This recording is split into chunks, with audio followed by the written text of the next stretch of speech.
What's up, what's up, what's up? Welcome to season 2 of Kurt's Cocktails. My name is Kurt, and I'm a non-bartender teaching other non-bartenders how to pretend to be bartenders. And today we are celebrating the return of Kurt's Cocktails with the Island Tiki Classic known as the Mai Tai. Now, if you are imagining a drink made with pineapple juice and some orange juice and some dark rum floating on the top, that is Hawaiian in nature. I hate to break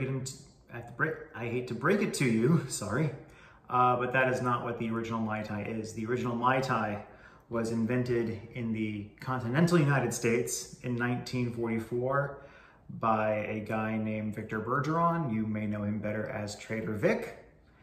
And this was one of the quintessential drinks that was invented as part of the Tiki movement. Now, the Tiki movement was a purely American invention. It was kind of a thing that was invented in the 30s and 40s to kind of help, Americans who had been struggling during the Depression and wartime to kind of escape reality for a second. The two main bartenders who are most associated with that are Trader Vic and probably the inventor of the Tiki movement as a whole, Don the Beachcomber. They were kind of in a rivalry. The Mai Tai is very much Trader Vic's drink. However, Don the Beachcomber claimed that Trader Vic ripped him off of another drink. But no one really believes Don. The Mai Tai is definitely Trader Vic's drink. It does not, however, contain pineapple juice or orange juice or lemon juice. There's only one fruit juice that's in an original Trader Vic Mai Tai, and that is lime juice. And that's gonna be the first thing we're gonna do, is we're gonna juice our lime. So we roll it across the countertop to get the juices flowing, cut it in half, and we're going to juice straight into the jigger with our citrus press. And we're going to juice until we get 1 ounce.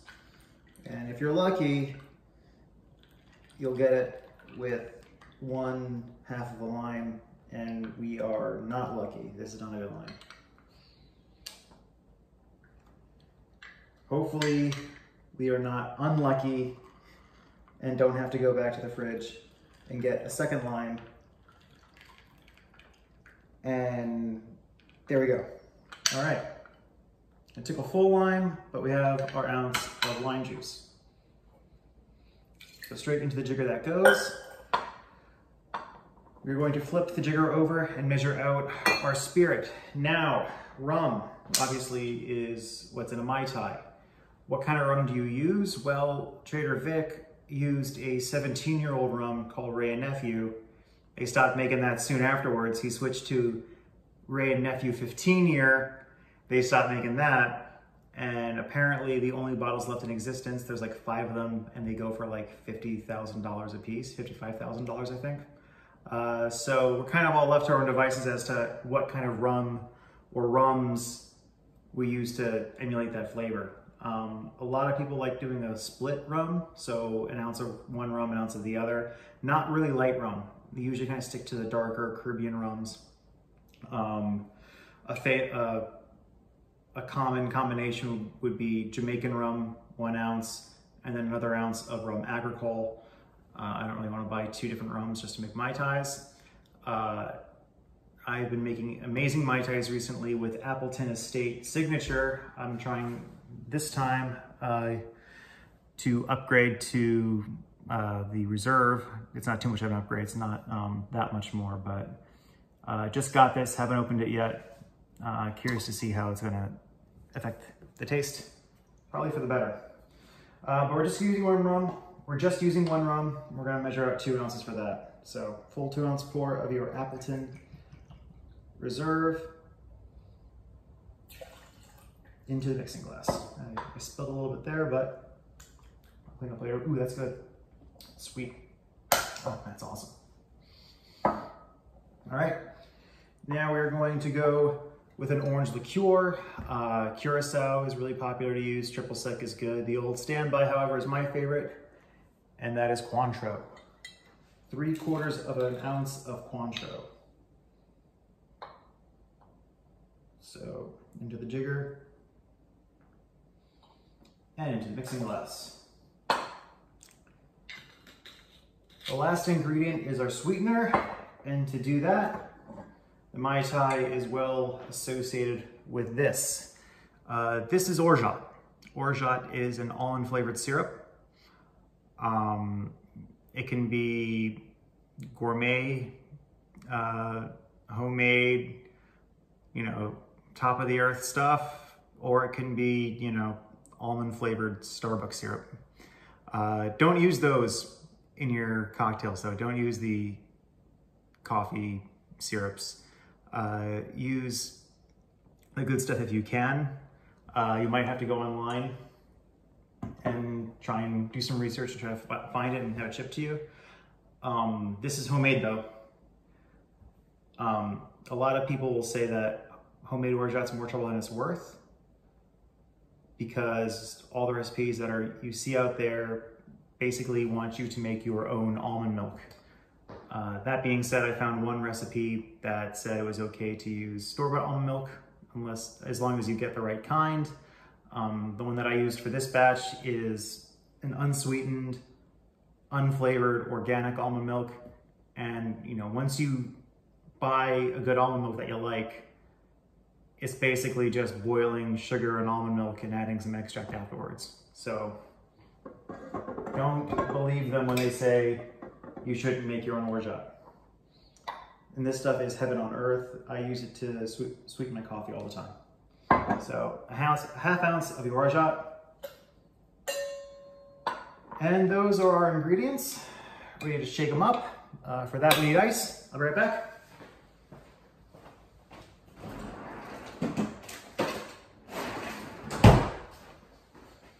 Got a serving glass here that I have chilled, and I got a nice fresh bowl of crushed ice. This is a crushed ice drink. Take our small tin. We're going to do what's called a whip shake. We're just going to put a tiny bit of crushed ice into the mixing tins, the shaking tins, and just quickly just get it to cool it down, get some aeration. And what you don't see in front of you is a Hawthorne strainer. We're not going to strain this cocktail. We're just going to dump it straight into the glass as is. So just a little bit of ice, not too much. Just some quick dilution, some quick chilling, some quick aeration. Pop, lock, and shake.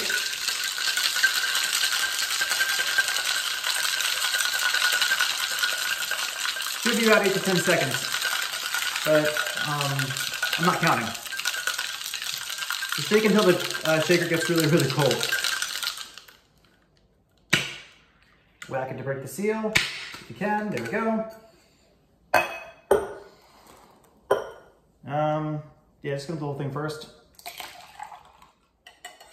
That's what it looks like, but we're gonna pack it and load it up with crushed ice. So make sure your hands are very clean. Mine are. The ice kind of melted together. Screw it.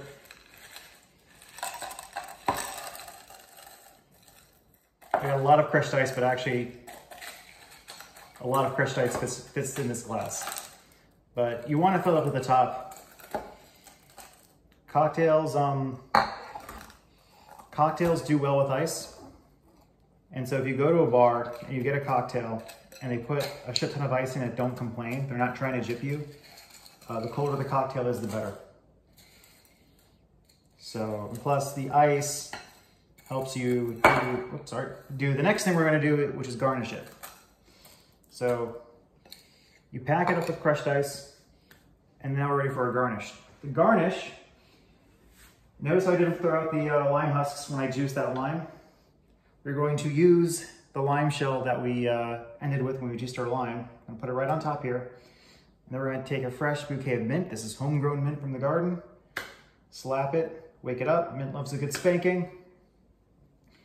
And you put it behind your little lime husk here. And what this is supposed to look like is an island with palm trees. Look at that. See that? This is an island with, so it's supposed to be an island with palm trees. You got your lime husk island and your mint palm tree. Take a straw. Now, with the Appleton signature, I know this is gonna be amazing, but this is the first Mai Tai that I made with the Appleton Reserve, so let's see how that turned out. Oh yeah. Yeah, that's good. This is, I